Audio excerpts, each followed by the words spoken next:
Concentration is key. We as parents also really must make sure we support our children where necessary, because when this period reaches, in most cases that time is actually for them to have a summary of what is simply happening. And yesterday I was able to move in some of the universities, and I was at Moon University. I do understand that they actually had the orientation yesterday, and this is to also orient the new students into the new environment. And that is already something which I want to tell now the learners who are joining university must not be very, very excited that they are joining university. There's still a lot of life that they will be also undertaking, but rather they must make sure that as they enter that university, in the different universities in the country, they must make sure at least one thing is concentration. They must concentrate on their books, other than going there for other issues, which may also not necessarily mean a lot of issues for them in there. But that's one thing also really which I feel I cannot be able to sort of leave out, because we are still seeing the learners. It's still education period where now in secondary and other levels people are preparing for examinations. Meanwhile, at the university and all higher institutions of learning, learners are already reporting. This is for the different courses solely they applied for, and the different institutions solely across the entire country in there. And this also comes with a lot of pressure to their parents, who are also already sending their learners to school. But I want to say it is our obligation, it is a mandate of the parents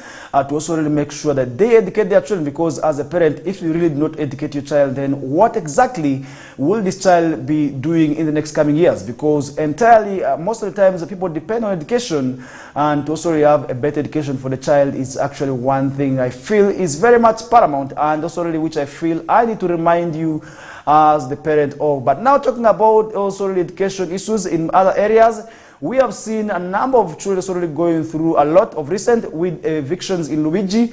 Now Wakiso schools have come out to also really support and enroll some of the learners by giving them bursaries, which is really a quite good move, which I really feel we must also really appreciate them for, because in the recent days, this has actually been one of the issues. Remember, the government of Uganda is undertaking what we call restoration and the conservation of the wetlands. This is due to the fact that many of the areas have often been facing challenges also really of climate change, which have also really been attributed to what we call climate change. But now we want to make sure that this does not go far. And also really, how do we restore the environment, and how do we protect also the climate also really in there is actually one of those issues which I feel also in any time from now, we need to also come back and let the people know what exactly a wetland is. Because across the entire country, the government said they are going to be carrying out evictions. And recently, when the president also addressed the nation, he actually said people are going to be evicted without compensation. And the only compensation for them is actually to live without being also arrested or without being taken before courts of law in there. And that is actually the kind of what we call compensation, which the president said will be also directed to those people who have been evicted out of the wetlands in there. But now that is something also which should be a source of worry. And remember, yesterday we did see also really farmers, also really some of the people also really farmers, mostly in Wasaka, who also really had a rough time with some of the also really team that also went to evict one of the people from the wetlands. Also, that is something we did see yesterday. But now tracing it back to Luigi, now pupils from families whose homes were destroyed and erased during also the evictions or at Luigi by NEMA have now been also offered 150 full bursaries to pursue their studies also really from different schools in Wakiso district until they complete their primary level cycle in there. What a good move. This is really a quite good move which we must appreciate, because really some of these parents were really vulnerable, because after losing their homes, others had to be taken to cabs, which was really a quite difficult move, where you're not supposed to put up permanent structures. This was actually by one of the persons who had the good heart of also supporting these people through the different times also they're going through, which is something I feel must be appreciated. And now also really luck is coming to their side by giving them also the bursaries, which is something which I feel must be appreciated. And that is one thing also really which more of the schools also really in the area must be undertaking in there, because for these children really who are traumatized right now, I must say, need also really what we call support in there. And one of the support actually for them to undertake right now is education, because in most cases I do understand that some of them were actually studying within Luigi, but now they have been moved to other areas, and in other areas where education also really was disrupted. And this is how dangerous sometimes evictions can mean to be. And that is one thing also really which we must also really make sure that we leave early for those who are in the wetlands. If at all you start receiving the warnings, and you have the opportunity of also really making sure you leave that area, please, let's make sure we do it before time, other than also really waiting for us to be evicted, and that would also be very, very much bad for them. And now also we did see prospective beneficiaries hailing from also really Ganda, Serere, Chihuahua, and West Nansana West 11A in there, and among other villages have started also registering their learners for our which starts also effective next time in there. And that is one thing also really which I feel at the end of the day, I will be quite well in there for the learners to also really enroll and have their education also really attained. Because for these learners also really to remain without education after the kind of frustration that they were also really subjected to, because as a child, we may be saying that this is something also that did not affect them very much. It was entirely the parents also who were hit by this, but I'm saying the learners emotionally must have been traumatized, and this is something also really which we cannot run away from, and that is how dangerous evictions can sometimes also really mean to be. And really that is one thing also really which we must now appreciate the schools which are also really doing enough to make sure that these learners get the education that they need in there, which is really very, very good for me to certainly understand. And I feel at the end of the day, this is something which we cannot also really be able to run away from in there. And that is one thing also really which I want to encourage now the rest of the schools that have not yet offered also really a hand, that is to extend education for these learners to also really do so, because looking at also that area of Wakiso, because Nansana is actually in Wakiso, there are so many schools within here. And not only the primary school, what about the secondary schools? Because some of these learners, we are actually in secondary also in there. Why don't those schools within come out and also really support these schools, these learners in there who are still school age going? Because right now, many of them could be going through a lot of trauma, and also really make sure that they get to understand what exactly is happening. It's quite important, and that is how at the end of the day we shall be seeing also really our learners also really living the kind of depression whom they have been subject to, and also really living and also really living a happier life in there. Because at the end of the day, some also really will be going through education and focus, and which also really will change their minds, also really change their lives, and also really change their families as well in there. Because sometimes we say education is the key to success, and really sometimes for education also to be disrupted, as somebody who loves education, I feel very bad, because really as a lover of education, I really want to see many of those learners really concentrating. But now there's one thing also which we are seeing still related to what we are seeing in education, as other learners also really going to be getting these bursaries. Elsewhere, other people have the school fees, they have everything, but they're not concentrating on the school, also on the books in there, which is really the most ironic and difficult part of it all. Because looking at what is happening in a rural city, sometimes I really move with heads down, because a school is fine school age going children loitering during time of class. Also, that is something which I feel also really where we needed the education ordinance very, very much long ago, because many times already this has costed the region in terms of poor performance. And always when we are waiting for the results, we always tend to look for our schools from bottom. That is something also really which I feel we must always address and also really work towards, because we hardly find our schools up, and that is something also really which at the end of the day has never made us proud as a region. It's only a few schools that we see surfacing on top, but what about the government-aided schools where most of these learners who actually sneak and move within the streets are from? Where are they from? And which schools are they from? These are things that we need to understand, because in Luigi, we are seeing children who are happy now that they have been given bursaries. But elsewhere, we are seeing children who have everything, but are not concentrating also on the books, which is really the most ironic part of it all. But we are saying we must make sure we support education, because other than us supporting education, then there are quite many issues that may also really and now also really affect us. And now the district leaders have also said something, and the Wakiso resident district commissioner, Justin Nawazi, blamed the area authorities for being reluctant when people also really were encroaching on those wetlands prior to their evictions. And that is how also really they did blame the leaders also in there for not telling the people that, look, you are settling also really on a wetland where you risk being also really evicted in there. And that is one of the mistakes really which the RDC cited, also from the local leaders who did not also really talk very, very much to the people in there. And that is one thing also which I say we must also really look into, because if at all we not look into that, then definitely we shall be also really seeing the region and also the nation still lagging behind in terms of development. But we need a developed nation, and all of us need to be in a world that is said to be developed in there. And that is where I will be leaving that discussion aside with, and still looking at so many issues also happening across the country.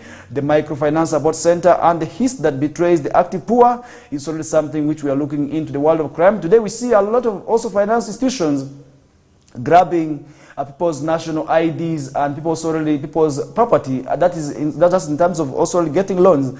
And we did see now the president also Museveni's fight against corruption is a loud conversion. It's been a tireless fight for many years, where the government is losing also billions of amount of money through the ministries and also institutions and the powerful individuals that also stealing money. And in the investigation, the microfinance support center and the top government officials already mandated to transform livelihoods of the poor in the country, also already said to be actively sinking Ugandan poverty through corruption, primitive also measures of accumulation of wealth and other irregularities. Also, today you look at the microfinance center, by the way, it is actually one of those areas that must be playing a crucial role in terms of making sure that the citizens already leave the poverty line that they have been known for. Because if you look at our country today, many of the poor are said to be within the poverty line. But how do we make sure that they move out of what we call the poverty line into maybe, let's say, the middle income status, is something also which we always need to debate on. Because as government is striving, many of the times we see other institutions within government also still dragging government down. And how exactly should we deal with such institutions is what also really where I need your view. Also, as the viewer, feel free to drop the comment in there on what you think also really needed to be done to these institutions that are actually empowered through government money to also really undertake certain of the activities, but they come out not to also really do so, and they just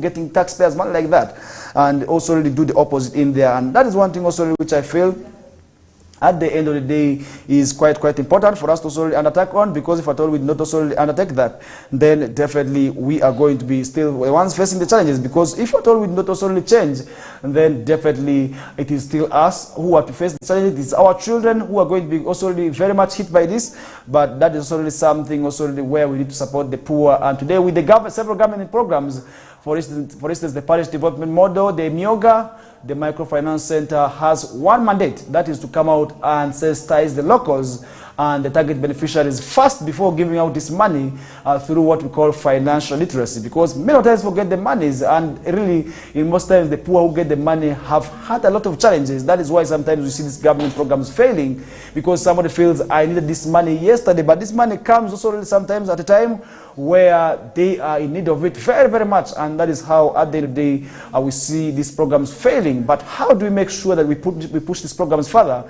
without them necessarily collapsing at the beginning of the day in there? Because looking at the Myoga, looking at the parish development model, looking at the Bonaba Gagawale, looking at the youth livelihood, looking at the Ntandikwa, and many other initiatives that government started, today you can hardly trace also the success of these programs in there. Unlike with the parish development model, which also we are seeing a very also few people also coming out to also enjoy the fruits of the program. But what about the rest? And why have they been failing?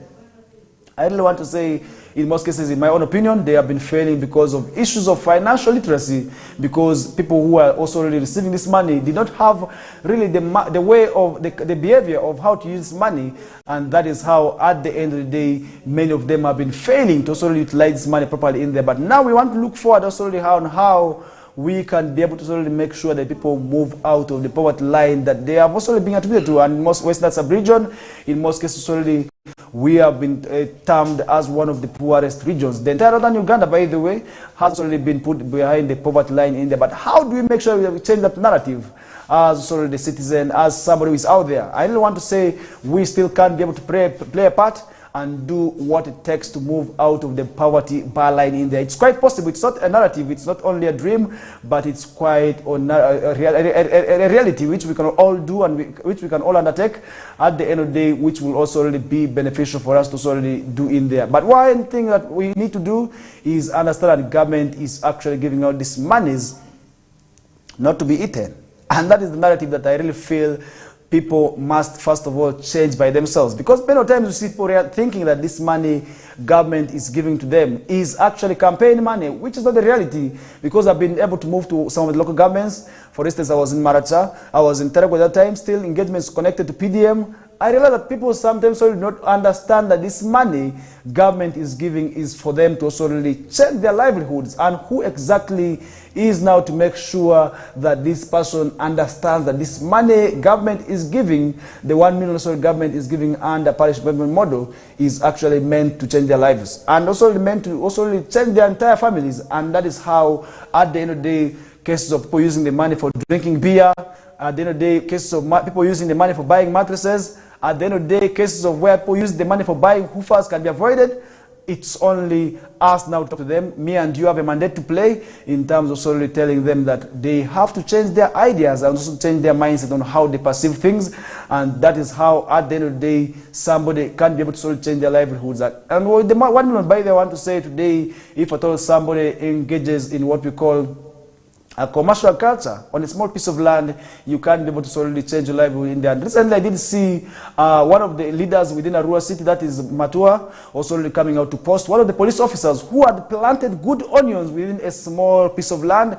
And really, what was really this officer waiting? And really, I want to say the officer is now awaiting to yield a lot of monies. And that is how each and everybody must perceive things. And on a small piece of land, you can still grow tomatoes, which are on high demand, onions, which have also continued to be on high demand in there. And with the 1 million, if at all, you plant a small garden. With these things, I want to say, at the end of the day, you are not going to be within the poverty line. You are going to be among the people who are said to be the middle class. And that is how you're going to be getting money for paying your children's school fees, get money to buy good food. At the end of the day, also get money also to improve on your livelihood in them. That is why at the end of the day we want to say people must look at the enterprises also where they can be able to solely engage with a small amount of money also on a small piece of land. And that is how at the end of the day where we are going to be looking at also some of the issues also that couldn't happen in the country. And remember earlier on I did inform you that anytime from now we are going to be joined by guests. These are our youth leaders.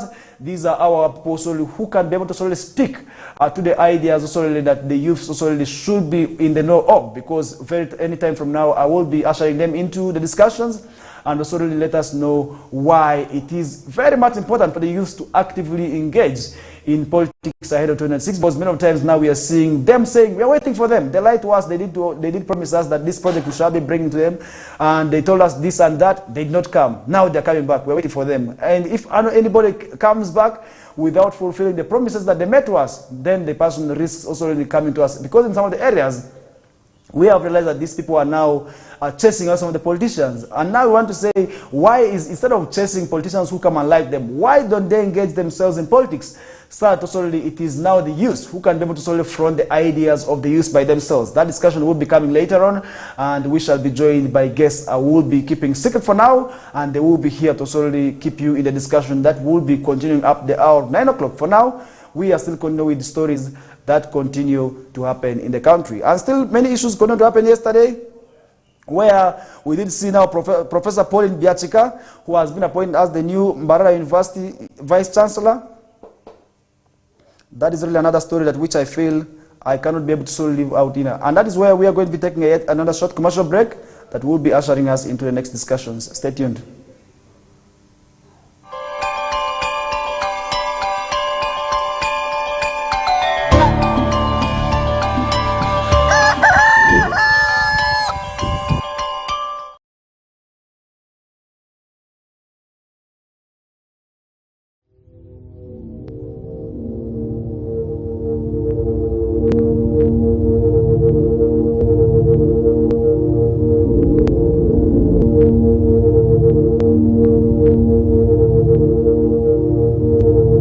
West Nile TV, lighting up the region.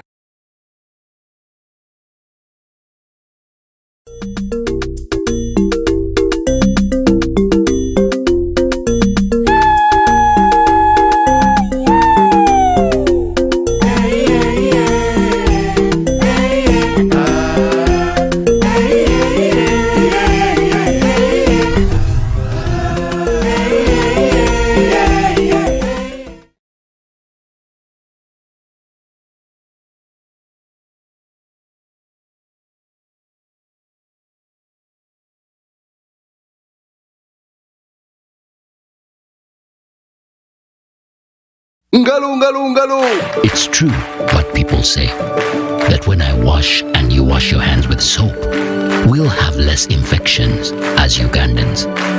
After all, it's hands that handle money. It's hands that feed us. Hands that prepare soil for farming.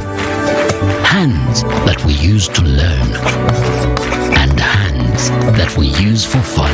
When I wash and you wash, it means clean hands for all. So, wash your hands with soap and clean water regularly to keep away infections and disease-causing germs. This message is from the National Hand Washing Secretariat with support from UNICEF.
West Nile TV, lighting up the region.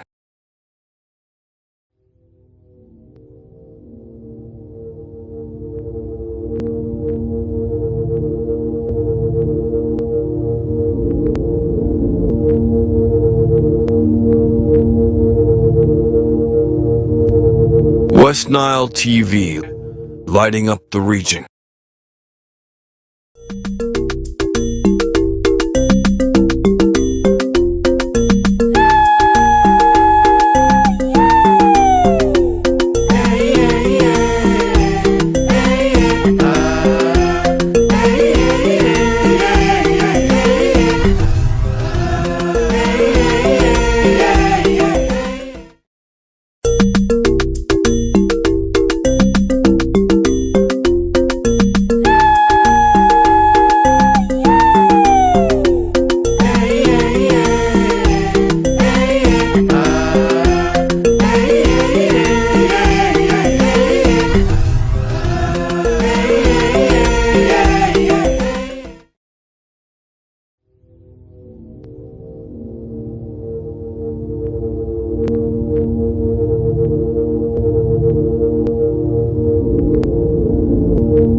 West Nile TV, lighting up the region.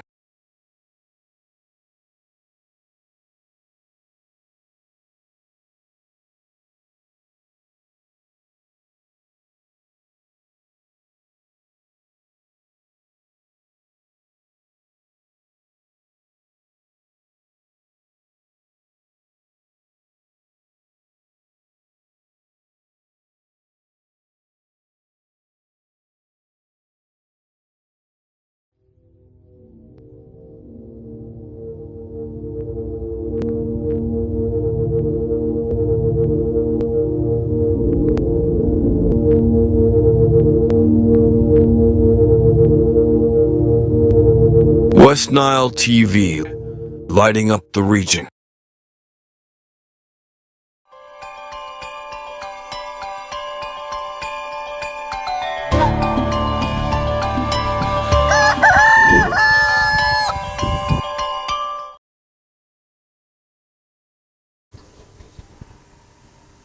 Right, a very, very bright morning, and also I want to welcome you on board. Amidst also the chilly weather in Arua City here, I believe the same could be happening elsewhere across the different local governments within West Nile sub-region and the country at large. I now want to welcome you on board from that short commercial break into also the second half of our first hour, where we are going to be discussing issues only for the youths to engage themselves in politics, because we want to understand as we are getting closer to 2026. Many youths are now waiting for the leaders to sort of come back and say, we have been waiting for you. You promised this. You did not do this. You did not do that. And we are saying, instead of them waiting for that period, maybe in 2030 to also ask the same questions, why don't they get themselves into politics actively right now? And I've been joined by Onyiru Dolorin, Honorable. She is the female youth councillor for Arua City. You're most welcome, Honorable. Thank you, the host. Good morning, viewers. Well, I do also have on my left one of those leaders who is also really eyeing the membership of parliament race in there within Central Division. You're most welcome.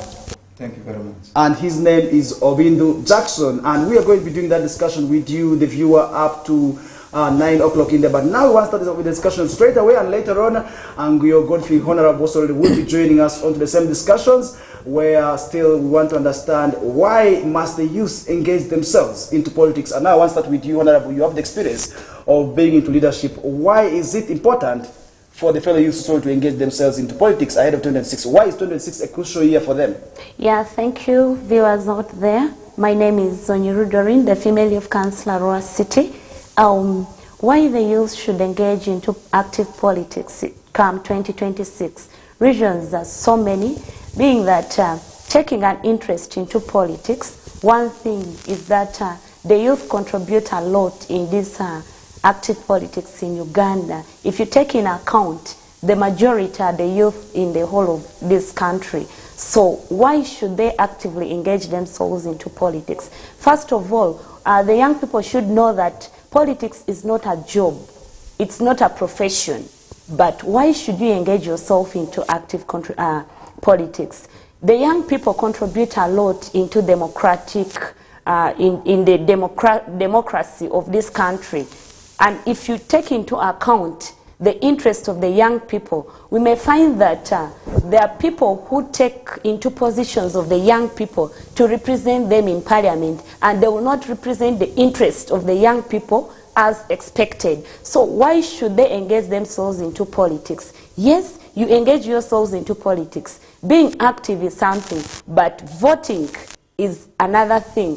When you vote into the young people, come 2026, trust me, we shall be very many in the parliament, in councils. So why should I say this? The young people should take into account that come 2026, we need to occupy all the seats in this country of Uganda, right from the president up to the local councils in our area. So why should the young people contribute why should the young people come into politics? One thing, you may find that taking interest into politics will have the young people take a very good decision about themselves as the young people. An elderly person cannot take a decision on behalf of the young people in the country. You may find that elderly representing a young person in the council or in the parliament will not speak on behalf of the young people, will bring in parliament, in the floor of parliament, his or her own interests that will benefit the people from the community. Okay. I'll be keeping it there. I want to bring now Honorable Jackson. You once aspired as youth MP, if I'm not wrong, and I believe so many issues could have halted maybe your dream of moving in there. Yes, recently we did see the president, while also already for the Thanksgiving ceremony in Nebi, ask the youth, instead of going maybe making hula balloons in the streets, to engage in politics, citing example of Honorable Minister a junior, that is also really Fiona Nyamtoro, whom he called a junior, also really for doing a tremendous job, whom he appreciates. But really, why is it many youths have been pushed off politics, in your own opinion? And what pushed you maybe from attaining that dream of maybe becoming an MP at the youth stage in there? Yes, thank you very much. It's not only youth must not only be active in the issues of becoming in politics, maybe looking at 2026.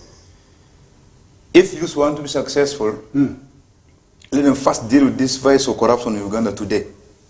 I'm an example. So could it be corruption that could have stopped you? So much. Even if the youth, they have not dealt with this vice of corruption in Uganda, there's nothing much that they will do. There's a saying, environment where you stay determines your future. If these youths, they don't wake up, there's nothing much they can do. They can be in the councils here, but those top positions they will not achieve. Okay.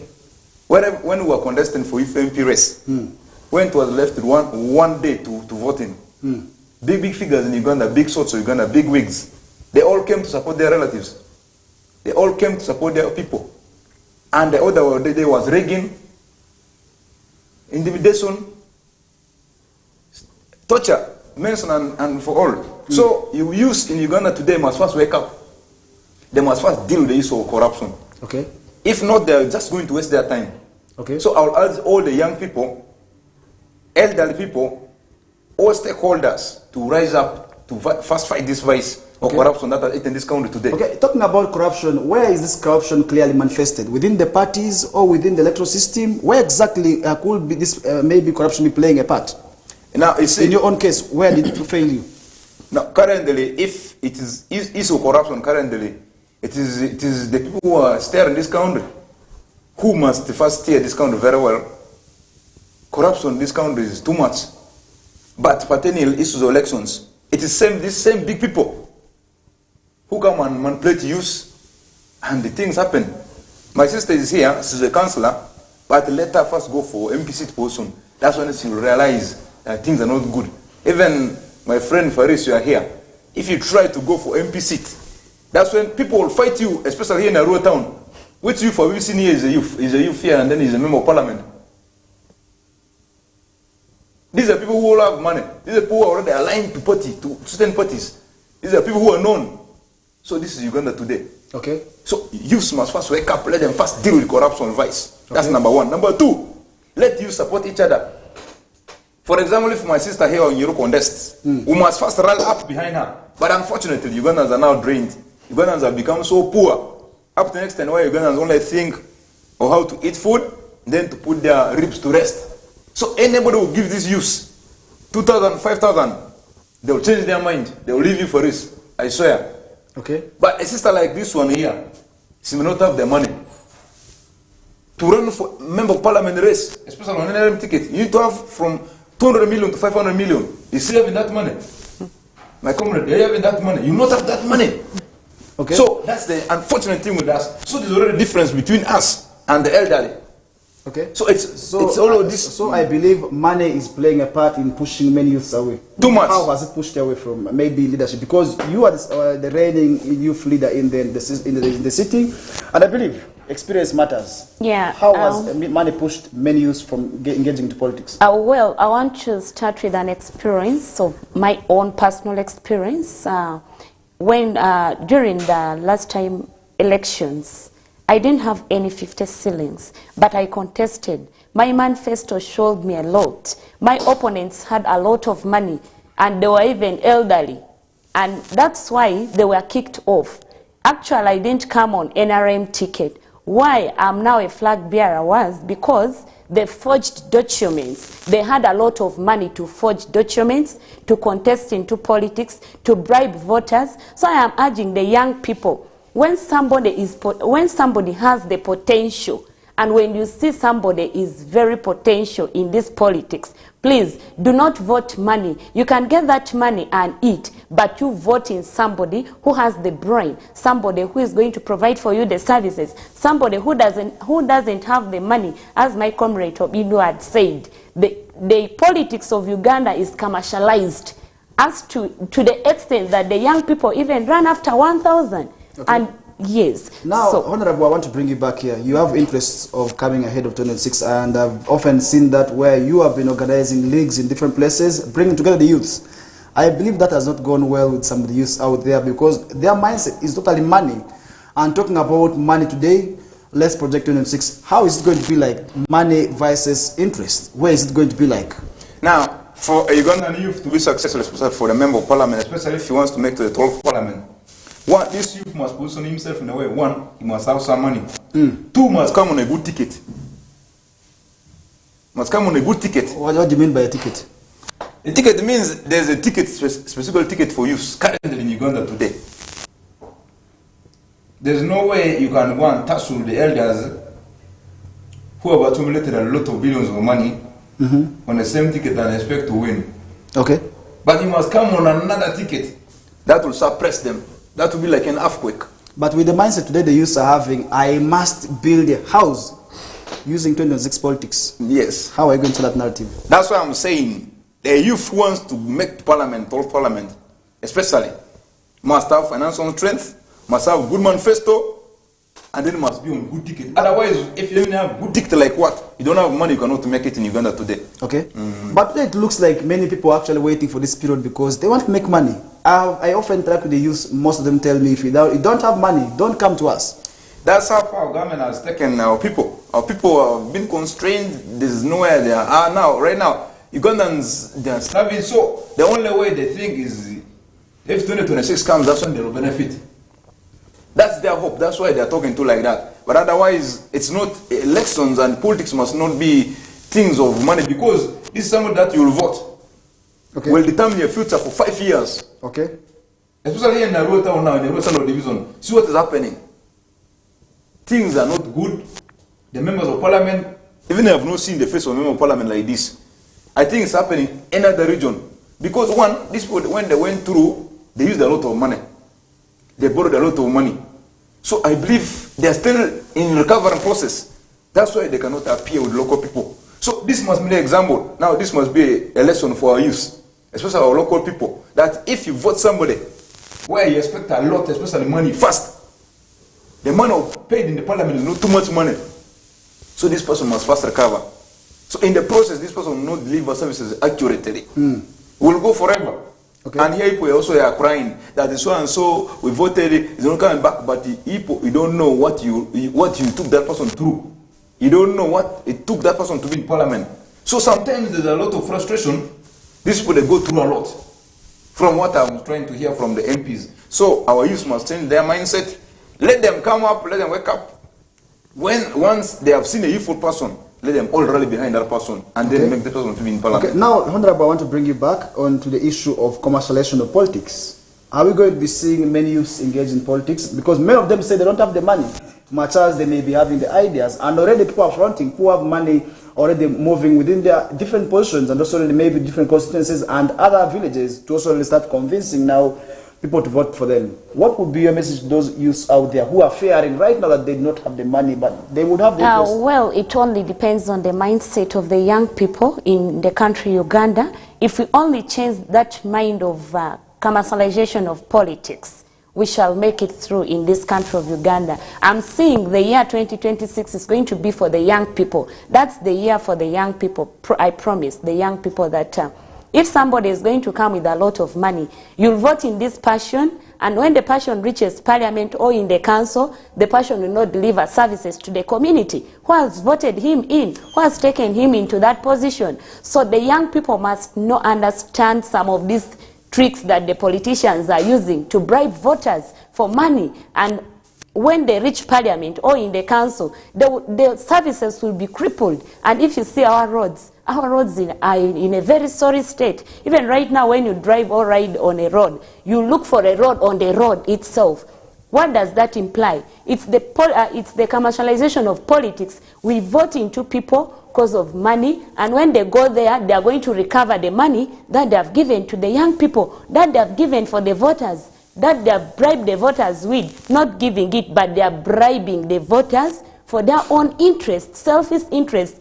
Like this, most of these parliamentaries, when you look at them, they're not even, they're not contributing in the flow of parliament. What are they doing? They're in their luxury life. They're doing other things. And the services in the community who took them there, they're very crippled. The roads, the hospitals, even education sector, everything is at a sorry state. So the young people should not vote somebody who has money, but somebody who is going to represent them and bring back the services that they voted in. Should they vote for fellow young people or but the right people? They should vote for the right people, but they should be the young passions. Be the youth they have to be the youth themselves. 2026 is our year for the young people. Where we have had young people who were sent to parliament. Others just went and played with the money. Yes, they are there, but you can vote. Should we still continue trusting young people? We can trust the young people, because if we only give this 2026 for the young people, we need to see the trend of the young people that they are going to take.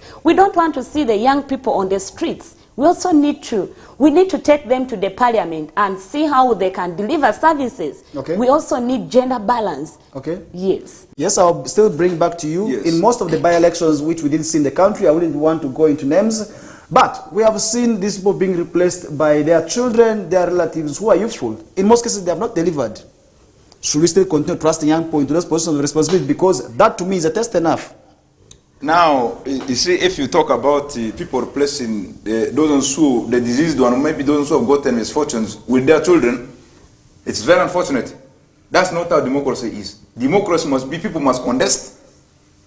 Now people must vote the best. But they have contested. Yes, and they must voted. vote. For example, you see here in Ilango, in Oyam, what happened? The son of Sam Nkola came in and won the NRM primaries. But Eunice Ebiru beat him in the finals. Okay. Because one, the youths there, they knew that man did not have capacity. That's number one. I was very grateful to them. Two, also the party that man, the son of Nkola, and that Eunice Ebiru contested on also mattered a lot, because if you see in Lango, UPC dominates. So those people, they voted accordingly. So politics is determined by certain parameters. So I will still ask the youths, let them unite back together, because this country is now at a turning point where the youth must take over. So if the youth, they don't wake up, it's all upon them, but I will ask the youth to wake up, because it's at a turning point. This 2026 I see is the turning point for the youth of Uganda. They must all wake up. Whether there's money, there's no money, they must wake up. Though money plays a lot, but let them wake up. But this vice that my sons will replace me, that one is not there. It's not there in the Constitution of Uganda 1995. I don't see where it is written. So this one must be abolished.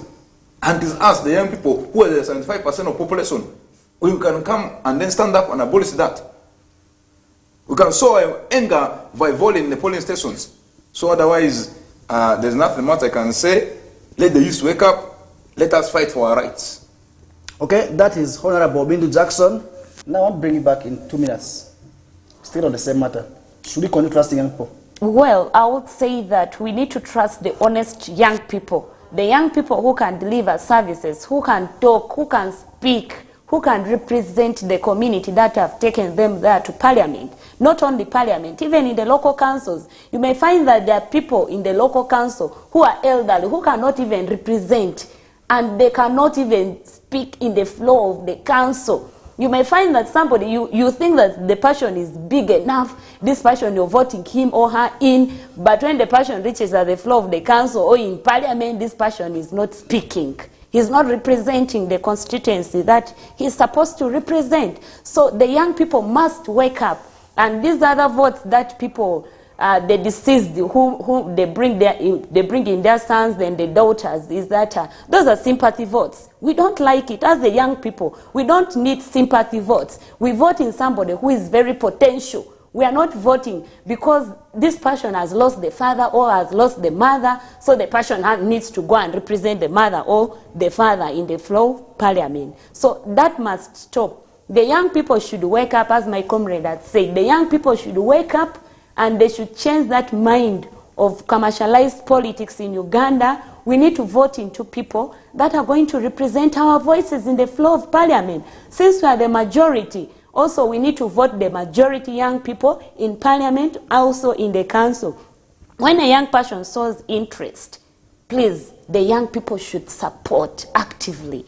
They should participate. And somebody who is going to come with billions of money to give to them, yes, I would say that they should not reject those monies, but they should accept the money, but vote the rightful person. When this person is giving you money, tomorrow this person is going to reform these monies back. How I lost my money and how I'm supposed to regain this money. When you take this person to the parliament, as I said, the services will be crippled. The person will not represent. So let's take the young people to this parliament. That is what I'm urging the young people of our city, also the country Uganda, to do this time around. Come 2026, those seats belongs to the young people, not the elderly people. We also need to show our potential as the young people in the parliament. Okay, now let me bring in Honorable Bindu Jackson in the next 7 minutes, as he will be also really letting us also continue the discussion. And later on, Anguyo Godfrey also really will be joining us, and he is also really a councillor and one person who has often been advocating for issues pertaining the youth, also to join in the discussion later on. But now, what could be a message for the youth ahead of 2026? Because if you look at the presidential race, up there, the discussions already now pertaining youth, most of them are coming youth. What is the message like? Thank you very much. I want to warn Ugandan youth that nobody had thought about them. It is only, let me say, Bob Wine, who came up, but his agenda was also not youth, but his aides made the youth to brand themselves with him. But so when people saw this, there was a lot of space between the youth and the elderly. always the youth comprise of the majority of the population. And according to statistics and according to reports from the Electoral Commission and UBOS, it is said the youth will comprise and they will be the majority of the voters in 2026. So when you look into this, if youths are serious, things will be in favor of the youth. Okay. But in the last presidential election, we had a youth appearing on the ballot. That is Honorable Katumba. Yes. Who is nowhere to be seen. Could it be that he has abandoned maybe the race? What is really happening? Because we would say that he is one person who tried pushing out the ideas of the youth, and is sure that yes, indeed, as youth, you can still aspire at the top level. That is true. What we have said is this: the question you must ask yourself is, did Katumba have money? Did he have the money? Okay, did he have the charisma to move these youths? Did he have the blessing of God? These are three questions you must ask.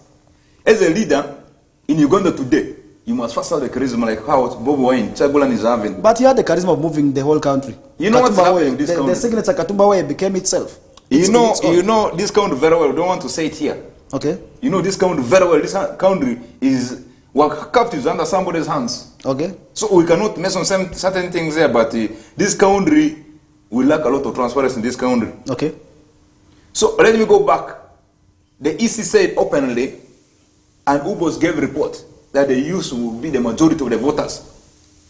So the 2026 agenda of the youth is true if the youth of Uganda can wake up. If you look at the Gaddafi, before he took power in 1969, Gaddafi was a youthful person at 25.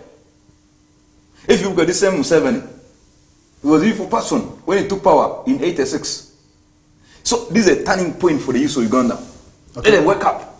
Okay. Otherwise, this country is now going to be in the hands of the youth. But if they don't want it to be in the hands of the vultures, so let them wake up.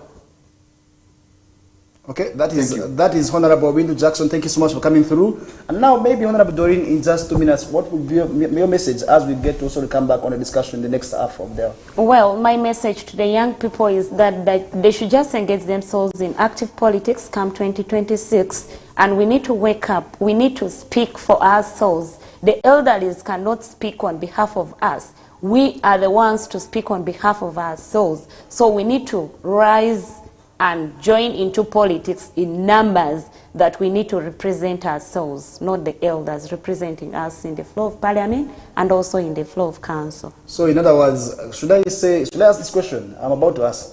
Do it. Have you delivered the expectations of the youth as a female youth councillor? Yes, well, I have delivered.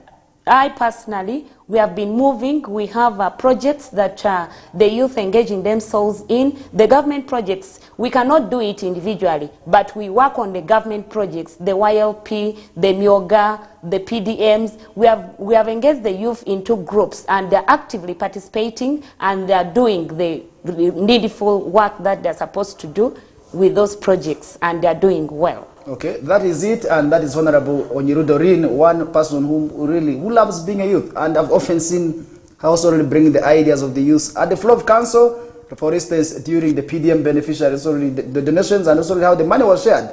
I saw also really asking the responsible officials in most times really to answer to those queries in there, and that's where we are going to be taking yet another short commercial break that will be ushering us into the second hour of the discussion. Stay tuned. My name is Farish Majid as we get back to you shortly.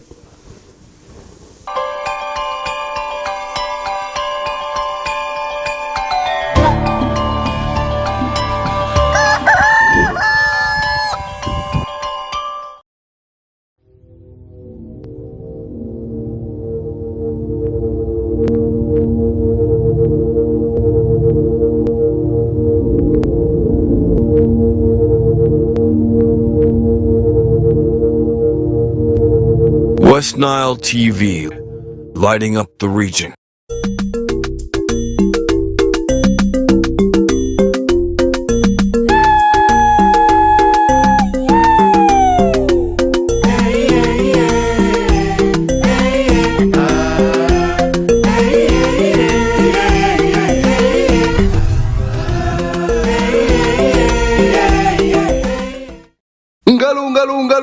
It's true what people say, that when I wash and you wash your hands with soap, we'll have less infections as Ugandans. After all, it's hands that handle money. It's hands that feed us. Hands that prepare soil for farming. Hands that we use to learn. And hands that we use for fun. When I wash and you wash, it means clean hands for all. So, wash your hands with soap and clean water regularly to keep away infections and disease-causing germs. This message is from the National Hand Washing Secretariat with support from UNICEF.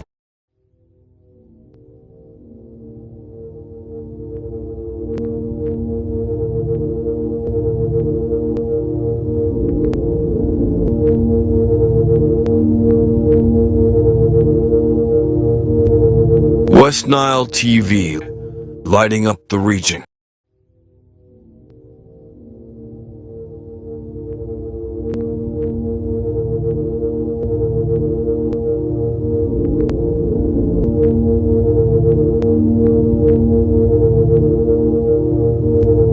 West Nile TV, lighting up the region.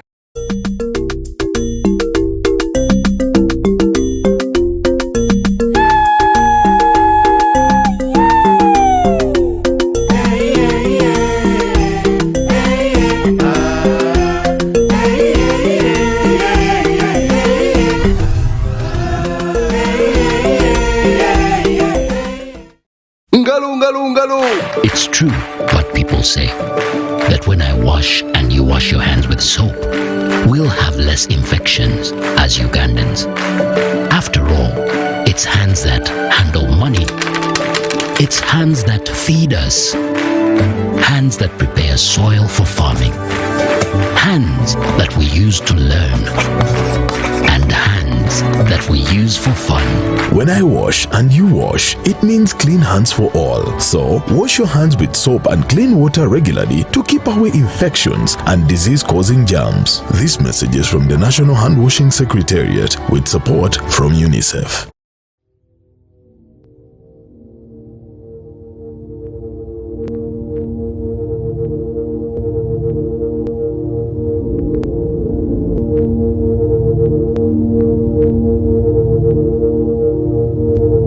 West Nile TV, lighting up the region.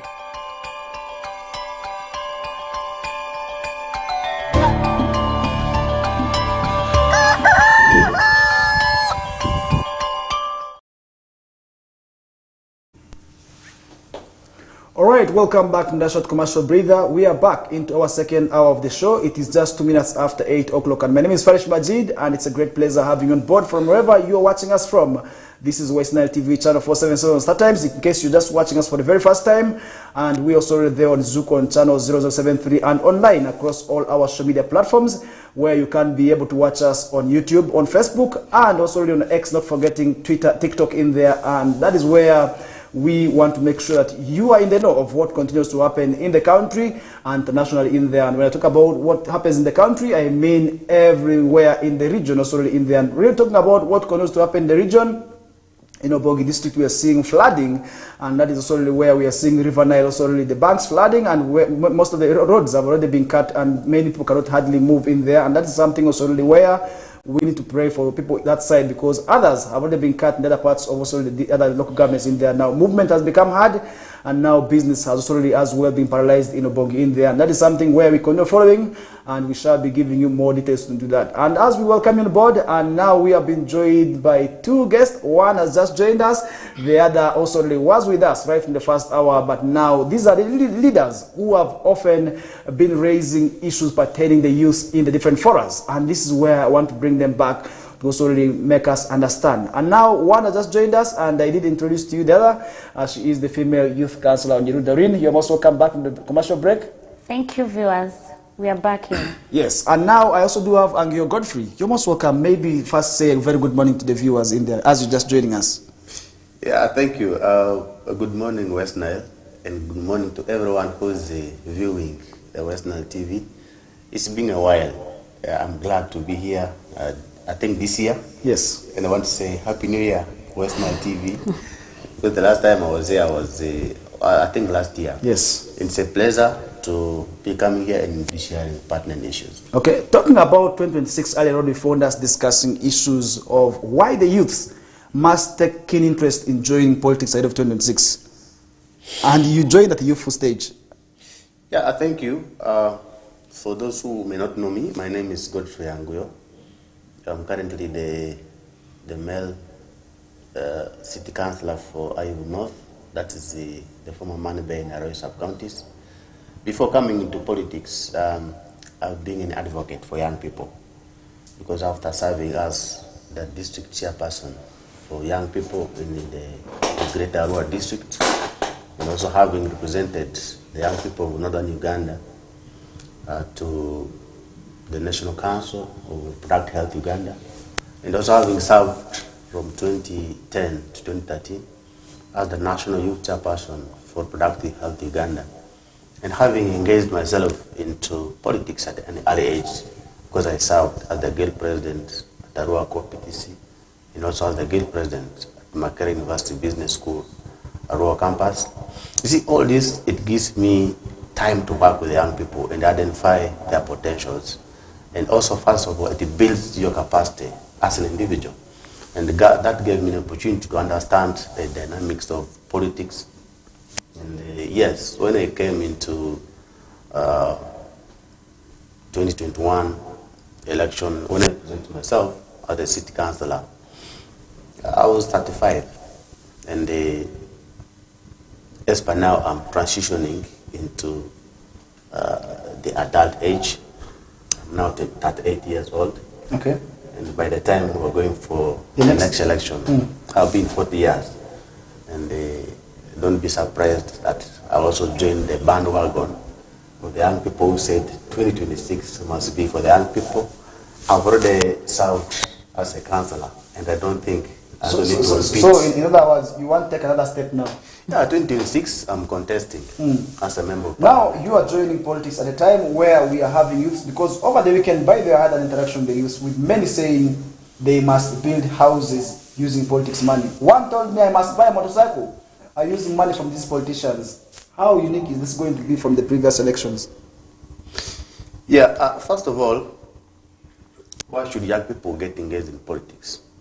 As someone had already alluded into, over 70% of the 45 million Ugandans are young people.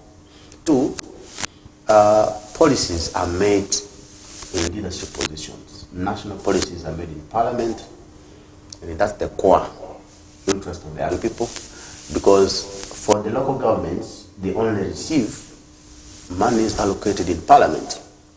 They only implement policies which are made in parliament. So therefore, if you send a member of parliament, first of all, who does not have the interest of the young people, you should not expect such a person to make policies that favor young people. Two, you should not expect such a person to appropriate budgets that can be able to change the livelihoods of the young people.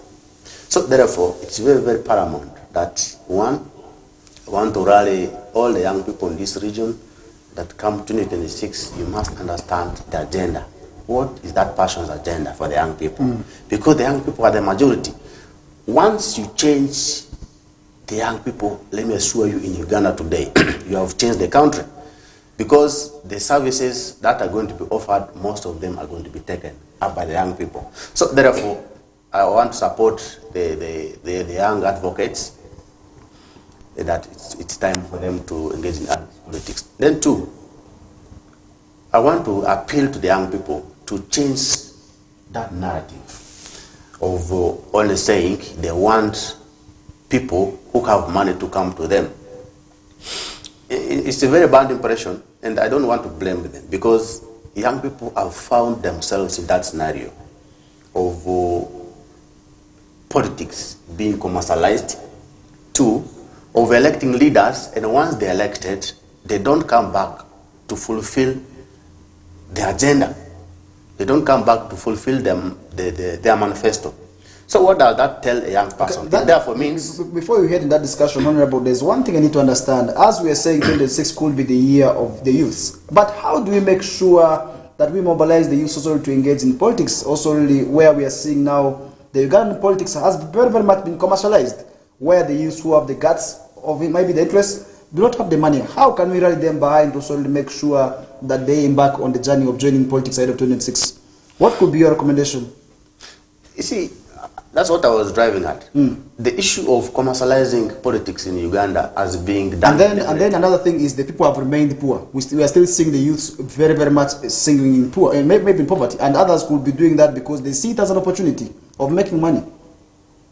The bad politics in Africa is to make a certain group of people vulnerable, so that any small thing you give to them, they will even praise your name the whole night. They think what you have offered them is the solution to their problems. So that tomorrow, if you bring them the same little thing, they will appreciate.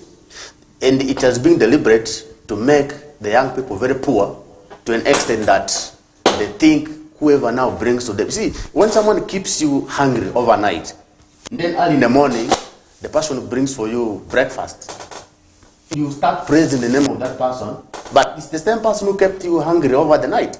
So, in my own view, the issue is this has been done deliberately by making the young people poor, by not availing them opportunities of income-generating activities which could have made them to be self-reliant and not cater for people's money. In other words, you want to say this is a deliberate move? It is a deliberate move which has been planned to put young people in a position of being, I don't know which word I can use, but every time you must be looking at someone for livelihood.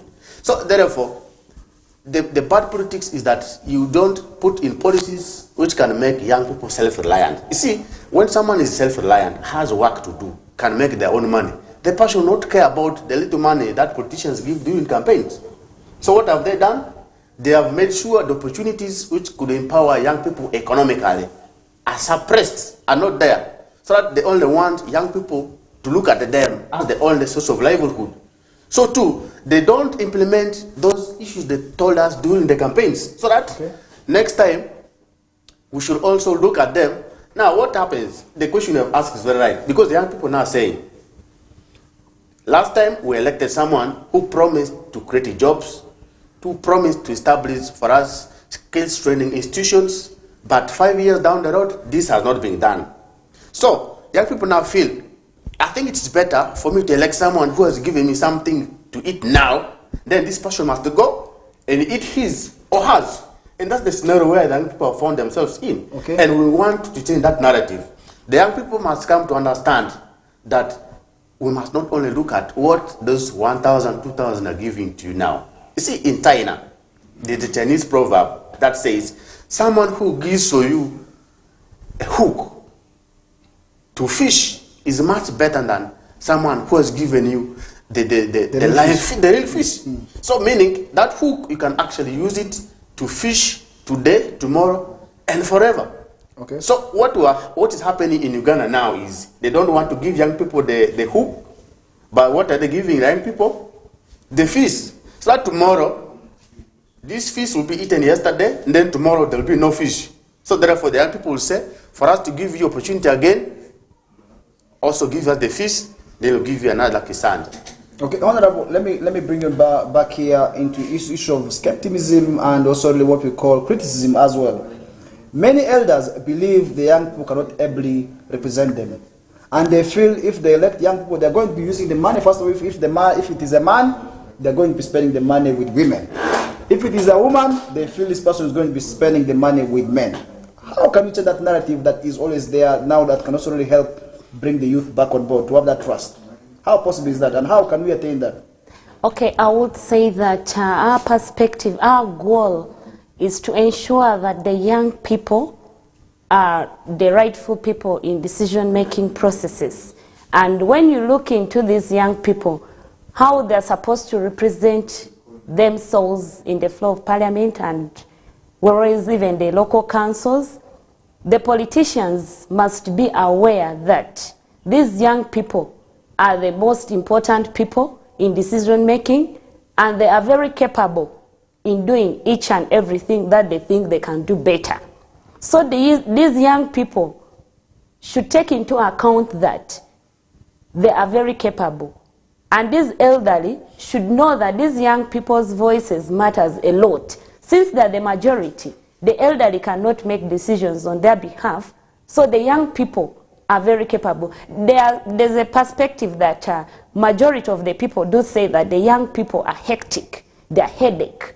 Why? Because they don't give them the space to express themselves. They don't give them the space to make decisions on their behalf. Because these elderly, they make decisions on behalf of the young people, whereby the decisions don't benefit the young people themselves. So the elderly people should know that, the politicians actually, they should know that these young people's voices matters a lot in decision-making processes, and they can make best decisions on their behalf. Okay, that means youths must make sure they engage themselves into active maybe positions to also really be voted in there. But now the question is, how can the youth make themselves unique from the elders in terms of strategies also really for them to go through in the next general elections? Well, I would say that these positions matters a lot. The young people should not just position themselves in the position that are for the young people, like the special interest group that I'm currently representing, the youth in Arua City. So they should not necessarily take those positions of the special interest group. Okay. They should also aim higher in the presidential seats. What would be your strategy if I told you are to also really aspire in this position? Now, you as Doreen Onyuru.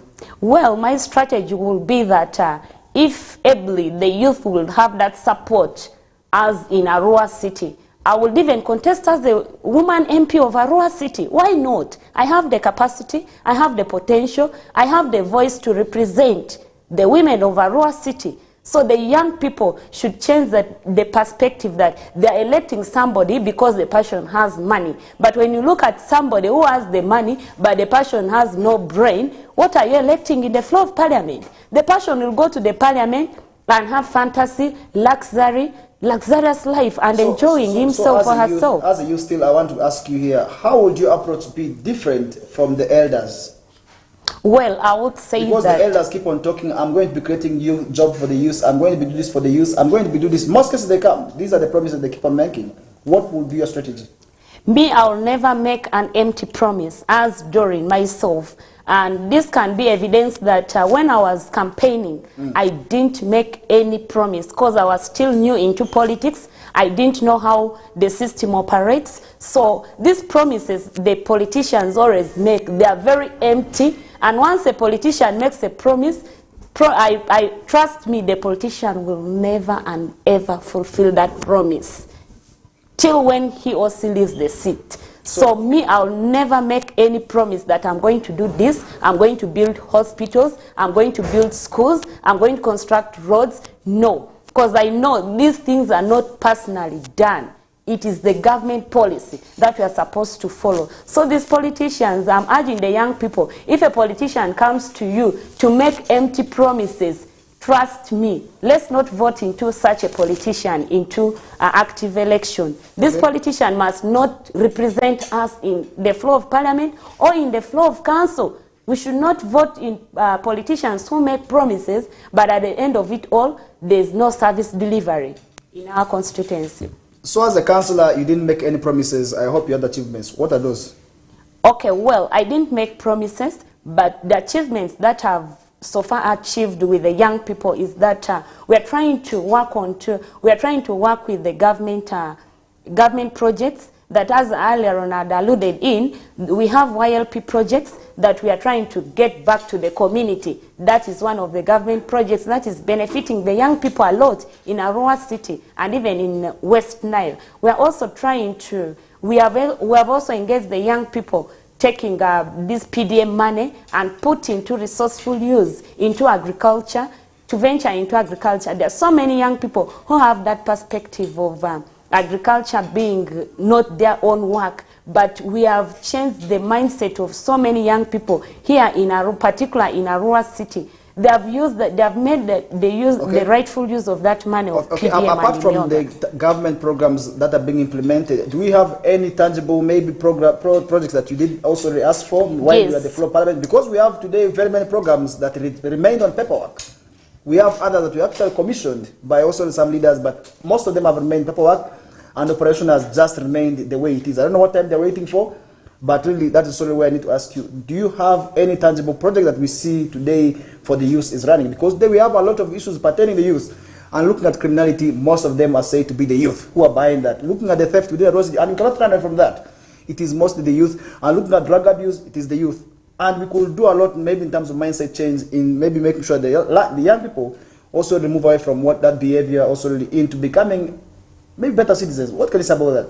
Well, as I personally, the female youth councillor, I've engaged myself in moving in all these schools of Arua City, and I've moved so far 12 schools in Arua City that we are trying to change the mindset of the young people, engaging themselves into active debates in schools and to improve academics. And also, apart from that, we have also done engagement with the young people to take them for skills training in Zombo. Currently, when you see Arua City, we are, of past, we had a lot of criminality issues, drug abuse, and people were loitering themselves on the road. But when this government project came in Zombo district, we have so far engaged so many young people in Arua City to take active part to go to Zombo for this skills training, and many of them have attended skills training. But our cry to the government is that after attending this skills training, these youth, the young people have nothing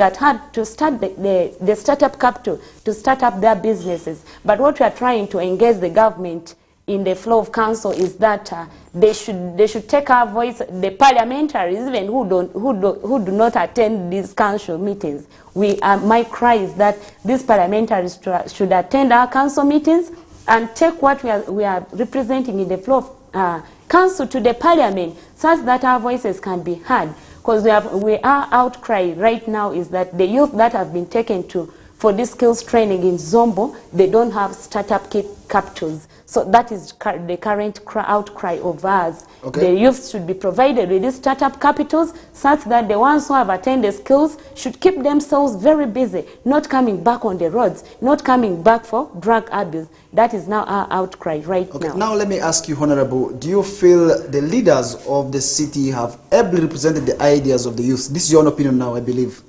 What can you say? Because there you look at Arua City today, in general you hear issues of criminality, drug abuse, theft, all the rest, all the bad things have in most cases been channeled towards the youth. Have they ably represented the ideas of the youth? And if yes, where could it have gone wrong?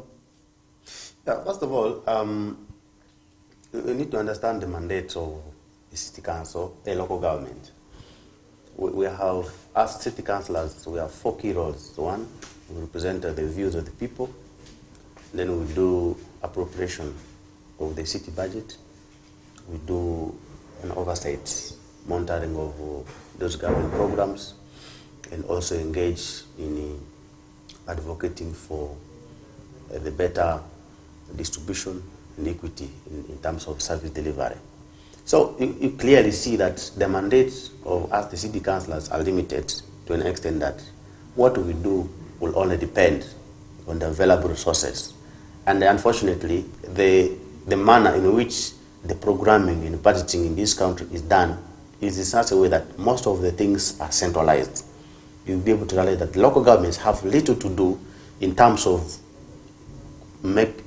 creativity in the innovation in most of the local government. Because you find the indicative planning figures all coming from the ministry, from the parliament. They say PDM wants 30% youth, 30% women, 20% the elders, and then the others. We want PDM to be implemented. The enterprise want A, B, C, D. So it means local governments have basically become implementers of central government policies and programs. It doesn't create any creativity. So now what do? For us, as councillors, our mandate is to ensure that one, the various councils, the various electoral areas that we represent, we ensure that we present the views. Now, what has gone wrong in Arua City? What has gone wrong, what you're seeing now, that the rate of criminality, the rate of drug abuse is very high in the city is idleness. Because people have little to do. Go to other cities.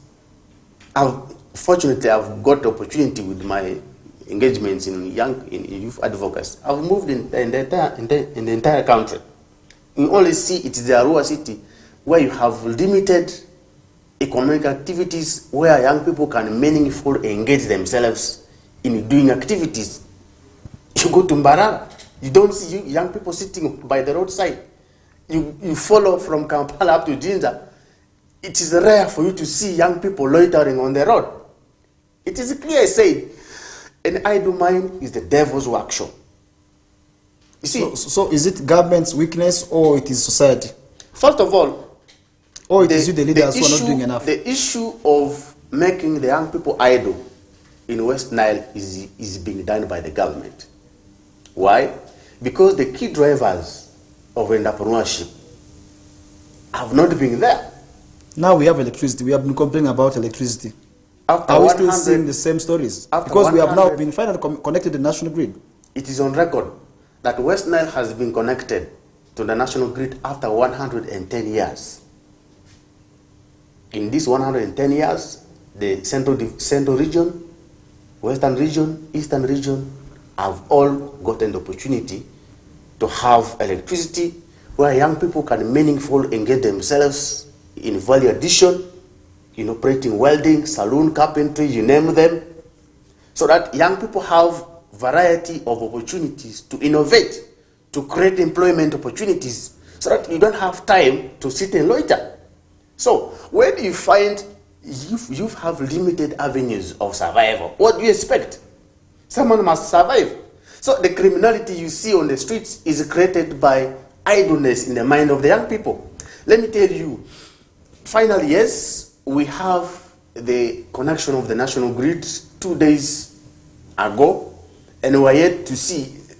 Personally, I attended the commissioning in the Moni substation, and the implication there is that we are not going to have that power fully into our lines. The permanent secretary was saying they're only going to feed 5 megawatts, and we're going to see if that can be able to change much, because Wendeko had a capacity of 8.3 megawatts, and still what they were producing could not be able to even run a value addition plant in Awendere. So, in my own view, the reason why there's been a lot of idleness and criminality in this city of Arua is because the young people had limited avenues of employment opportunities, which has been there for the young people in other regions. So this has been one of the issues. So now we have the power. Are we expecting change? We have the power. The immediate thing that we've already started doing is the advocacy, to tell the young people that, you know what, with this power you can actually innovate so many things, and it's going to come automatic. So in my own view, this narrative is soon going to change, because as a city council we are very passionate about industrialization. We have been securing land in Iriki for potential investors who want to set up factories. And let me tell you, my first time I was traveling to Mukona, when I reached around Namande, around 6 p.m., I saw over thousands of people who were coming from one factory. I was wondering why all these people were coming in one direction. When I asked my colleague in the taxi, and he told me all these were coming from a factory, not one, not two. So, assuming we have 2 factories or 3 in Arua City, which is employing over 400 people, whom will you get on the street? Every work in the factory does not need high skills.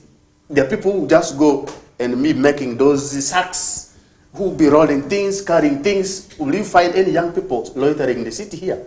So, government, first of all, I must say, took long to create this kind of environment in the city, and therefore we hope that, yes, we now have the opportunities, and we want the leaders, those of Honorable Dorin Oniros, to take the lead and to mobilize the young people.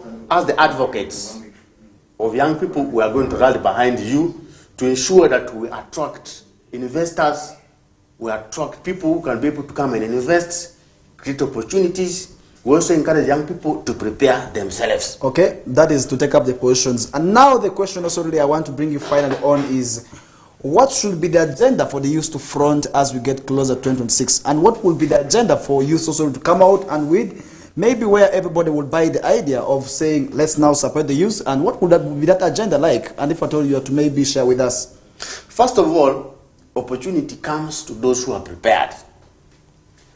it's not just that young people must take politics, must take positions in 2026. The issue is, have they been prepared?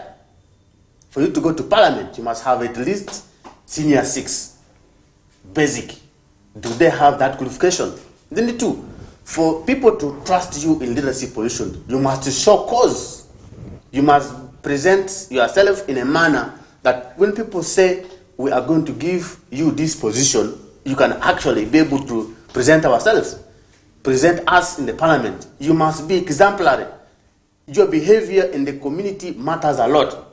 So therefore, my only issue now is the young people should be prepared for 2026 academically. Okay. Then also their moral behavior in the community must be able to show cause, because a leader leads. So in other words, what will be that burning question or burning agenda the youth also should front that they are going to be addressing at this time here? First of all, the major issue is the youth unemployment. We want a special grant in that house in parliament. We want the involvement of the young people in policy making. The issue is the old people have been thinking, we think young people need this. When I was the National Youth Chairperson for Product Health Uganda, we told the management, you know what? Anything for us, without us, is not for us. Let us be at the forefront. Young people have brilliant ideas. We want young people to be engaged. What do you think we should do to change your livelihood? Let them generate ideas. That's the point. So once you put young people at the position of making decisions, they'll be able to implement what they have agreed perfectly. But if you plan for them, they'll say, what? This is a government program, and that's the challenge you have been seeing with YLP. They think this is a government program because their views on how the implementation is going to be done has not been sought. So what happens? They borrow the money, they eat. But if you had involved them into generating ideas on what you think can be done in Arua, may not be the same thing done in Soroti, not in Kampala, because you have environmental differences, geographical differences, which also influence the economic activities which can be done. Okay. So the most important thing is the young people must be put at the forefront of decision making, and when that is done, the ideas that they generate must be tabulated and make policies which can be able to roll down. Okay, as Honorable Doreen, finally, what will be that agenda if the youths are to go through the must front? What will be that burning question they should be saying they're going to be addressing? Yeah, right. Because Honorable didn't mention unemployment. What would be yours? Well, first of all, before I go to that, I would say that the young people should also consider, not the young people, the Electoral Commission should consider the limit for the parliamentaries. Let me say the parliamentaries are only senior 6 leavers. But you may find that somebody who has completed senior 6 but has not attained any course is contesting as the member of parliament to go to parliament, to make policies, to amend constitution. What will this person do? The Electoral Commission should also think about that. Somebody who is supposed to represent the community, the constituency in the floor of parliament should be somebody who has bachelor's degree, somebody who has a diploma at least, somebody who has attained a course that is going to make him or her to develop policies, to amend constitutions, to make laws. But you may find that out of these 500 and over 500 MPs in the parliament, you may find that only less than 20 MPs, they are the ones contributing to make laws in parliament. So what do I mean? The young people should consider, come 2026, they should consider electing somebody in the parliament is not only senior 6 as the Electoral Commission has put standards into. It's not only senior 6. This person should be somebody who has attained a level of education that is going to make him or her to represent the constituency, who has taken him or her there in parliament effectively. So what do I mean? One thing the young people should consider is that level of education, not only senior 6. Even in the local councils, you may find that somebody who has never stepped into a classroom, this person is representing the constituency in the floor of council, and you may find that the person will not even speak when it comes to issues of ordinances, making laws. The passion will not even represent people effectively. So my outcry to the young people out there is you must vote in people who have attained some level of education that the people are going to represent. You may find that even in these local councils, we are their supervisors, the technocrats. We as the politicians, we are their supervisors. So a senior 4 leaver or a P7 leaver is supervising somebody who holds masters in law, masters in accounting and finance. So this person who has just completed P7 and who has not even attained any level of education is supervising such a person. The young people should think twice. Come 2026, let's vote in people who are going to represent our issues. Not people who have money, but people who are going to be representative enough. Okay, that is your maybe your final word as we run out of time, because we are just left a very few minutes to wind up with the discussion. We're already into past our minutes. Maybe what would be your final message? Right, my final message to the young people is that let's not loiter on the streets. Drug abuse, let's stop that. Come 2026, let's all join into politics and participate actively. Even if you will not attain any position, but your vote counts to this constituency of Uganda, to this country of Uganda. Your vote counts. So let every young people register to vote in 2026. That is my final word to the young people out there. Okay, Honorable Angwe, your final word as well? The storm is not over until it's over. So the struggle must continue. Be prepared, because the change starts with you. And if you want something for the better Uganda, the first priority must be to put young people at the forefront, and not every young people, but the young people who matter, who have what it takes to make policies, to advocate for issues in this country. So the main issue here is the young people must be prepared.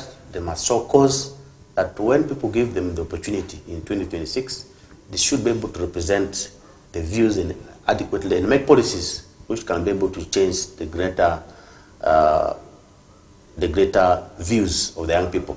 So my final word is I want to appeal to the government that we need that law that regulates commercialization of politics. Because many young people who have potential, they cannot go into politics, because now I had 2021 for you to be nominated as a member of parliament. You must pay over 3 million, which 3 million a young person who have brilliant ideas may not have. So why do we have exorbitant nomination fee? The most important thing, as Doreen has said, must be the qualification. Because the debate in parliament, the debate in council is issue-based. And then you must debate from an informed point of view. So that must be the core. At the end of the day, we must be able to elect the cream of Ugandans who will be able to make laws in the parliament. So once we leave the issue of academic qualification, we don't matter it much, we look at money, and then we are going to get it wrong. So 2026, it is the year of the young people, and we must prepare. Yes, I've told you I'm coming. Yes, that is clear. And the Ivy East constituency, I am coming for you. We are going to make sure that we have the best, because Ivy East is one of the most peri-urban constituencies in this city.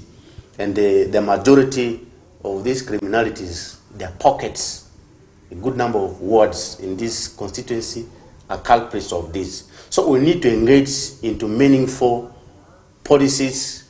We need to engage into meaningful activities. We want skills training for the young people. Once you train a young people with the skills, you give financial literacy, mind you, this person is going to create their own jobs. They are going to manage their resources well.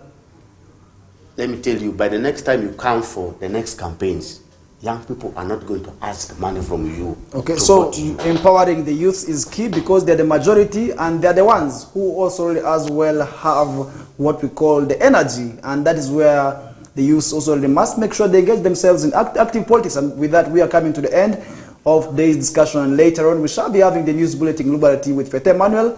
As you can clearly see, smartly dressed on your screens, and he's ready actually to also let you know of what transpired also in your absence in there, and that's where I want to ask my Lubara community. Bama Lubara ni baradi all as about zero bazon. Denga poda Daniel wako bama belo kilo baraka tu manzeke wazi tia kuore se alo endeleni dorini tia kuore se omu chabara rengoni. And for more DP West Nile, there's in a city in Boa Ilali Firi Kalidi Naziani or Depini.